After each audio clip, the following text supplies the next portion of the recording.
بسم اللہ الرحمن الرحیم۔ سورہ الدخان۔ دخان کا مطلب ہے دھواں، اسموک۔ یہ سورہ بھی مکی ہے۔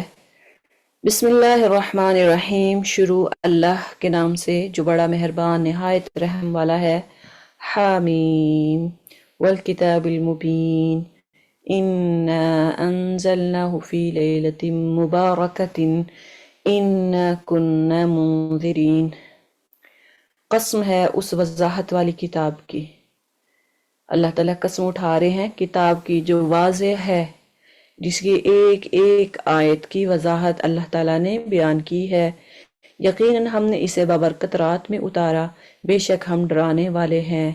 اب یہاں سے لیلۃ مبارکہ سے مراد لیلۃ القدر کی رات ہے، کہ ہم نے قرآن کو لیلۃ القدر میں، یعنی وہ رات جو برکت والی تھی، اس میں اتارا۔ اسی طرح اسی رات میں ہم ایک مضبوط کام کا فیصلہ کیا جاتا ہے۔ اسی رات میں ہر ایک مضبوط کام کا فیصلہ کیا جاتا ہے۔ ہمارے پاس سے حکم ہو کر ہم ہی ہیں رسول بنا کر بھیجنے والے۔ آپ کے رب کی مہربانی سے وہی ہے سننے والا، جاننے والا۔ رب السماوات والارض وما بینہما ان کنتم موقنین، جو رب ہے آسمانوں کا اور زمین کا اور جو کچھ ان کے درمیان ہے، اگر تم یقین رکھنے والے ہو۔ لا الہ الا هو یحیی و یمیت، کوئی معبود نہیں اس کے سوا، وہی جلاتا اور مارتا ہے، وہی تمہارا رب ہے اور تمہارے اگلے باپ دادوں کا بھی رب ہے۔ بل ہوا فی شک یلعبون، بلکہ وہ شک میں پڑے کھیل رہے ہیں۔ آپ اس دن کے منتظر رہیں جب کہ آسمان ظاہر دھواں لائے گا۔ اب اسی آیت سے بدخان، ان سے اس سورہ کا نام دخان ہے، یعنی دھواں۔ جبکہ آسمان ظاہر دھواں لائے گا قیامت کے نزدیک، جو لوگوں کو گھیر لے گا، یہ دردناک عذاب ہے۔ کہیں گے اے ہمارے رب، یہ آفت ہم سے دور کر، ہم ایمان قبول کرتے ہیں۔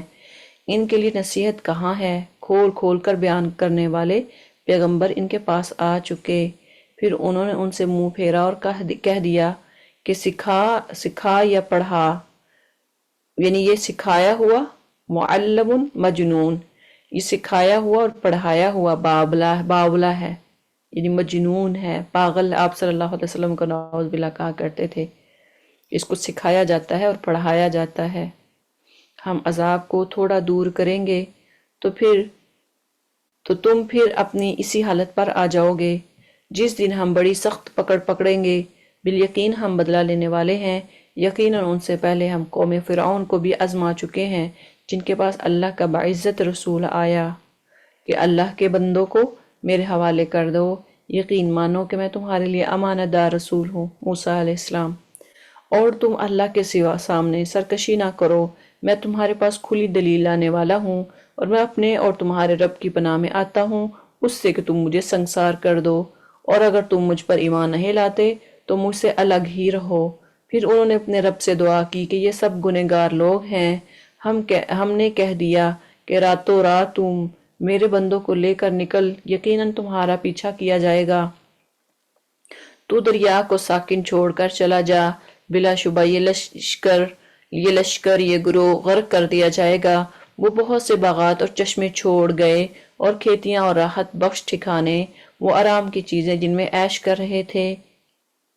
اب دیکھیں کہ اللہ تعالیٰ فرما رہے ہیں کہ فرعون اور اس کے ساتھی جو اس کو فالو کرتے تھے، جو اسی کی بات مانتے تھے، جو کچھ کہتا تھا جی حضور کرتے تھے، تو اللہ تعالیٰ کہہ رہے ہیں کہ وہ بھی باغات، چشمے، کھیتیاں، گھر بار، سب کچھ، دنیا کی ہر نعمت وہ یہاں پہ چھوڑ کے چلے گئے۔ تو انسان جب اللہ کے ہاں جاتا ہے، خالی آتا ہے، خالی ہی جاتا ہے، دونوں ہاتھ اس کے خالی ہوتے ہیں، کوئی چیز اس کے پاس، کوئی پاکٹ نہیں ہوتی کہ جس میں وہ اپنا خزانہ رکھ پائے، کوئی چیز اس کے ساتھ نہیں جاتی۔ تو دنیا کی جو دن ہے، جو زندگی ہے، وہ چند مہینے، چند سال، چند دیر کی ہے، لیکن سب کچھ آج ہم کس کے لیے محنت کرتے ہیں، ہم کس کے لیے بھاگ دوڑ کرتے ہیں؟ یا تو ہماری بھاگ دوڑ گھروں تک ہوتی ہے، اچھا گھر لے لیں، اعلیٰ گھر لے لیں، ایک لے لیا اب دوسرا لے لیں، اب دوسرا لے لیا بچوں کے لیے لے لیں، اس کے بعد ہماری بھاگ دوڑ کیا ہوتی ہے، ایک زمین، اس کے بعد اور زمینیں اور زمین لے لیں، اور گاڑی لے لیں، اچھی سے اچھی گاڑی لے لیں، اب مجھے آخر میں کیا ہوتا ہے، مجھے فراری بھی ملنی چاہیے، مجھے لیموگینی بھی ملنی چاہیے، مجھے فلاں گاڑی بھی ملنی چاہیے، تو یہ ساری چیزیں انسان نے یہیں چھوڑ جانی ہیں، آخر خالی ہاتھ اللہ کے پاس پہنچنا ہے۔ کذالک وَأَوْرَثْنَاهَا قَوْمًا آخَرِينَ، اسی طرح ہو گیا اور ہم نے ان سب کا وارث دوسری قوم کو بنا دیا، سو ان پر نہ تو آسمان اور زمین روئے اور نہ انہیں مہلت ملی۔ آپ دیکھتے ہیں کہ جب نیک انسان کوئی فوت ہوتا ہے اس وقت آسمان اس طرح سے، اس کی گھٹائیں اس طرح سے ہوتی ہیں، کالے بادل یا آسمان دیکھتے ہیں تو سرخ اور یلو کلر کا ہوتا ہے، تو انسان کو ایسے لگتا ہے جیسے آسمان رو رہا ہو، ہوائیں چلتی ہیں ایسے لگتا ہے جیسے آسمان رو رہا ہو، زمین رو رہی ہو۔ لیکن اللہ تعالیٰ کہتے ہیں کہ جب میں نے ان کو غرق کیا، فرعون کو اور اس کی قوم کو، نہ تو آسمان روئے نہ زمین یا زمین پہ رہنے والے روئے، کسی کو کوئی پرواہ نہ تھی، نہ انہیں مہلت ملی، اور بے شک ہم نے ہی بنی اسرائیل کو سخت رسوا کن سزا سے نجات دی۔ یعنی انسان جب مرے تو ایسے لوگ اس کے پیچھے ہوں جو اس کی اچھی باتوں کو یاد کر کے اس پہ عمل کرنے والے ہوں، جو اس کے اچھا تذکرہ کریں کہ فلاں تھی بہت اچھی، بڑے اچھے اعمال کرتی تھی، بڑا دوسروں کا خیال رکھتی تھی، ہمسایوں کا خیال رکھتی تھی، اس طرح کا ہو کہ دوسرے آپ کو یاد کریں۔ اور جو فرعون کی طرف سے ہو رہی تھی فی الواقعہ وہ سرکش اور حد سے گزرنے والوں میں سے تھا، اور ہم نے دانستہ طور پر بنی اسرائیل کو دنیا جہان والوں پر فوقیت دی، اور ہم نے انہیں ایسی نشانیاں دی جن میں سری آزمائش تھی، بلکہ اس کے بعد کتنی نعمتیں اللہ تعالیٰ نے دی۔ اللہ تعالیٰ کہتے ہیں میں نے جان بوجھ کر وَلَقَدِ اخْتَرْنَاهُمْ، ہم نے جان بوجھ کر اس کو اس طرح سے اتنی نعمتیں دی تھی، دنیا والوں پر جہان والوں پر فوقیت دی، اور ان کو مہلت بھی بڑی ملتی رہی۔ 9 طرح کے عذاب آئے تھے بنی اسرائیلیوں پر، عذاب آتا پھر ٹل جاتا، پھر موسیٰ علیہ السلام دعا کرتے، عذاب آتا پھر دعا کرتے، پھر ٹل جاتا، تو 9 بڑے بڑے جو عذاب تھے وہ ان پہ آئے، لیکن اللہ تعالیٰ کہتے ہیں پھر اللہ تعالیٰ نے ان کو من اور سلوہ بھی دیا، اتنی بڑی بڑی نعمتیں، بھونا ہوا گوشت ان کے سامنے آ جاتا، پرندے ان کے سامنے آ جاتی، وہ بھون لیتے، ان کو کھا لیتے، اور ایسی ایسی خوراک دی جاتی کہ یہ نہیں کہ صرف نمکین گوشت ہی ہوتا تھا، ساتھ ڈش بھی ہوتی، لیکن خود بنی اسرائیلوں نے ناشکری کی، اس ناشکری کی بدولت اللہ تعالیٰ نے ان کو عذاب دیا، ان کو ٹھکرایا ہوا بھٹکتا ہوا چھوڑ دیا۔ وَآتَيْنَاهُمْ مِنَ الْآيَاتِ، اور ہم نے انہیں ایسی نشانیاں دی جن میں سری آزمائش تھی، یعنی ان کو نشانیاں ملتی رہی، معجزات ملتے رہے، ان پہ عذاب آتے رہے، لیکن اس کے باوجود وہ نہ سنبھلے، نہ ان کو سمجھ آئی۔ آج ہم جب کہیں بھی کسی کا بھی جگہ پہ دیکھتے ہیں فلان جگہ پہ عذاب آیا، فلاں جگہ پہ فلڈ آیا، فلاں جگہ پہ زلزلہ آیا، تو اللہ کا شکر ادا کرنا چاہیے اور ان کو دیکھ کے عبرت حاصل کرنی چاہیے کہ اللہ تعالیٰ ہمیں ایسی جگہوں سے، ایسی چیزوں سے، ایسے عذابات سے محفوظ فرمائے، ایسی آزمائش سے محفوظ فرمائے، کہ ہو سکتا ہے کہ کوئی گناہ جو ہم پہلے کرتے ہوں اس کی وجہ سے رک جائیں، باز آ جائیں۔ اِنَّ هَٰؤُلَاءِ لَيَقُولُونَ، یہ لوگ تو یہی کہتے ہیں کہ آخر چیز یہی ہماری پہلی بار دنیا سے مر جانا اور ہم دوبارہ اٹھائے نہیں جائیں گے۔ یعنی لوگ کیا سمجھتے ہیں کہ بس چند دن کی زندگی موجے کر لیں، دوبارہ نہیں اٹھایا جائے گا، کوئی حساب کتاب نہیں ہوگا، اللہ تعالیٰ دوبارہ بھی اٹھائیں گے۔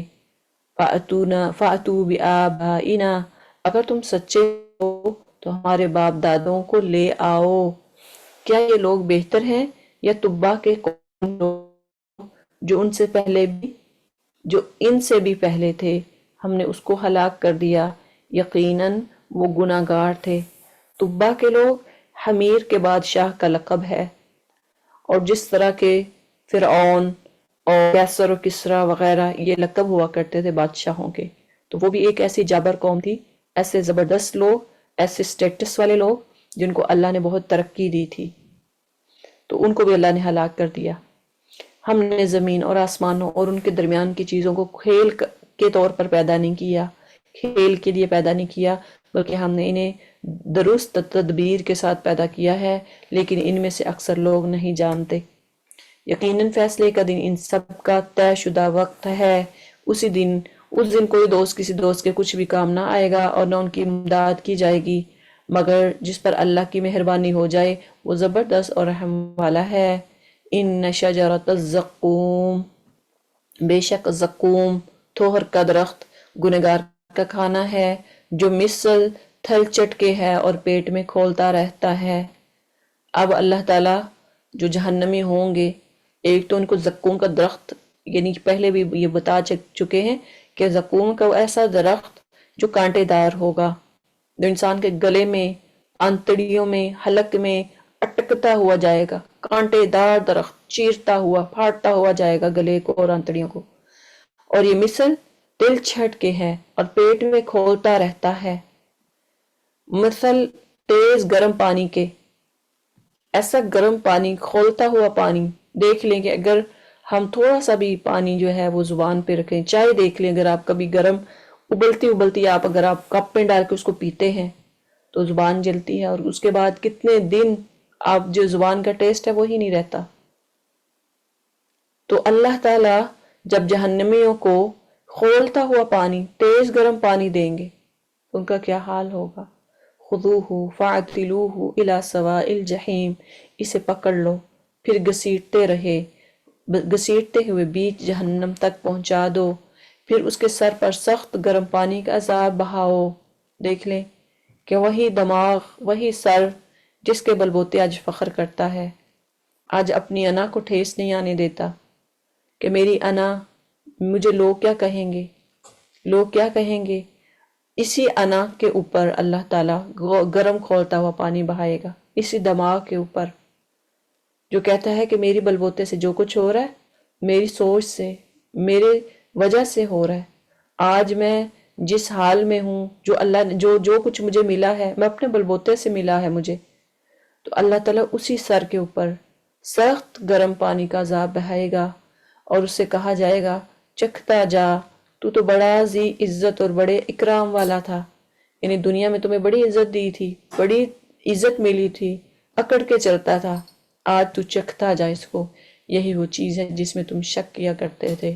اللہم لا تجعلنا منہم، اللہ ہمیں ان میں شامل نہ کرنا۔ اللہم لا تجعلنا منہم، اللہم لا تجعلنا منہم۔ ان المتقین فی مقام امین، بے شک اللہ سے ڈرنے والے امن چین کی جگہ میں ہوں گے۔ فی جنات وعیون، باغوں اور چشموں میں، باریک اور دبیز ریشم کے لباس پہنے ہوئے آمنے سامنے بیٹھے ہوئے ہوں گے۔ یہ اسی طرح ہے، اور ہم نے بڑی بڑی آنکھوں والی حوروں سے ان کا نکاح کر دیں گے۔ یہ مردوں کے لیے ہوگا، لیکن عورتوں کے لیے بھی وہاں بہت کچھ ہوگا۔ ایک عورت تھی آپ صلی اللہ علیہ وسلم کے پاس بیٹھی ہوئی، تو جب انہوں نے سنا کہ مردوں کو تو حوریں دی جائیں گی، عورتوں کے لیے کیا ہوگا، اور ایک آیت انہوں نے سنی کہ آپ صلی اللہ علیہ وسلم نے فرمایا کہ کوئی بھی بوڑھا شخص جنت میں نہیں جائے گا۔ وہ بوڑھی تھی، اس نے کہا اللہ کے نبی کیا میں بھی جنت میں جاؤں گی؟ میں بوڑھی ہوں۔ آپ صلی اللہ علیہ وسلم نے فرمایا کہ بوڑھے جنت میں نہیں جائیں گے، تو وہ رونا شروع ہو گئی۔ آپ صلی اللہ علیہ وسلم نے فرمایا کہ تو جوان ہو کے جائے گی، تو ہر مرد عورت جنت میں خوبصورت جوان ہو کے جائے گا۔ عورتوں کے لیے بہت کچھ ہوگا، جنت کی حوروں کے سردار ہوگی۔ یدعون فیہا بکل فاکہۃ آمینین، دل جمعی کے ساتھ وہاں ہر طرح کے میووں کی فرمائشیں کرتے ہوں گے، کبھی ادھر سے میوے ادھر سے فوڈ، وہاں وہ موت چکھنے کی نہیں۔ ہاں، پہلی موت وہ جو مر چکے، انہیں اللہ نے دوزخ کی سزا سے بچا دیا۔ یہ صرف تیرے رب کا فضل ہے، یہی ہے بڑی کامیابی۔ ہم نے اس قرآن کو تیری زبان میں آسان کر دیا ہے، لعلکم تتذکرون، تاکہ وہ نصیحت حاصل کریں۔ تو قرآن کو اللہ نے کس زبان میں نازل فرمایا ہے؟ عربی زبان میں، اور اس کو آسان کر دیا۔ جب اللہ تعالیٰ خود کہہ رہے ہیں آسان کتاب ہے، اس کو پڑھو، اس کو سمجھو، اس سے نصیحت حاصل کرو، پھر انسان کہے کہ یہ مشکل ہے، یہ تو بہت مشکل ہے۔ مشکل نہیں ہے۔ جب آپ قرآن کو پڑھنا شروع کرتے ہیں، آپ دیکھیں کہ ایک انگلش آپ لے لیں، اس کو سیکھنے کے لیے کتنے سال لگاتے ہیں، اور قرآن کو سیکھنے کے لیے کتنے سال لگاتے ہیں؟ کچھ ٹائم دیتے ہیں قرآن کو سیکھنے کے لیے؟ اگر ایک بچہ اسکول میں جاتا ہے تو 6 گھنٹے 8 گھنٹے رہتا ہے اور وہاں پہ یہ سبجیکٹ سیکھ کے آتا ہے، اس کے باوجود وہ میتھس کا ماہر نہیں بنتا، اس کو میتھس زبانی یاد نہیں ہوتی۔ اسی طرح اگر فزکس پڑھتا ہے، فزکس اس کو بالکل زبانی یاد نہیں ہوتی۔ لیکن حافظ قرآن، اللہ کی یہ شان ہے کہ ایسے ایسے بچے بھی ان کا ریکارڈ قائم ہوا ہے جو 20 دنوں میں جنہوں نے حفظ کیا، جو 1 مہینے میں حفظ کر لیتے ہیں۔ پھر بھی کہے انسان کہ یہ مشکل ہے۔ کتاب قرآن تو مشکل نہیں ہے، اللہ نے اس کو بہت آسان بنایا ہے۔ آپ اگر ایک اردو کی کتاب لے لیں اور اس کا ٹارگٹ کریں کہ میں نے پورے سال میں اس کو بالکل زبانی لفظ بلفظ، جہاں پہ ایک لیٹر ہوگا لیٹر بائی لیٹر اس کو یاد کرنا ہے، کیا انسان کر سکتا ہے اردو کی کتاب کو یاد؟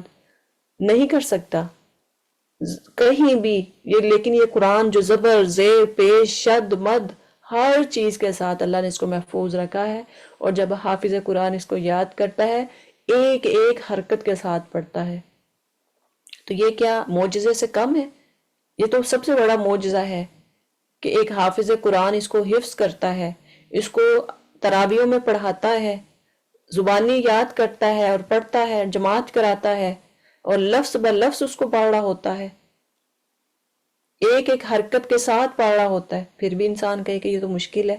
قرآن مشکل نہیں ہے، اللہ خود کہہ رہا ہے وَإِنَّمَا يَسَّرْنَاهُ، ہم نے اس قرآن کو بہت آسان بِلِسَانِکَ، تیری زبان میں اس کو بنایا ہے، لَعَلَّهُمْ يَتَذَكَّرُونَ، تاکہ وہ نصیحت حاصل کریں۔ فَارْتَقِبْ إِنَّهُمْ مُرْتَقِبُونَ، اب تو منتظر رہ، یہ بھی منتظر ہے۔ شروع آگے ہے سورہ الجافیہ۔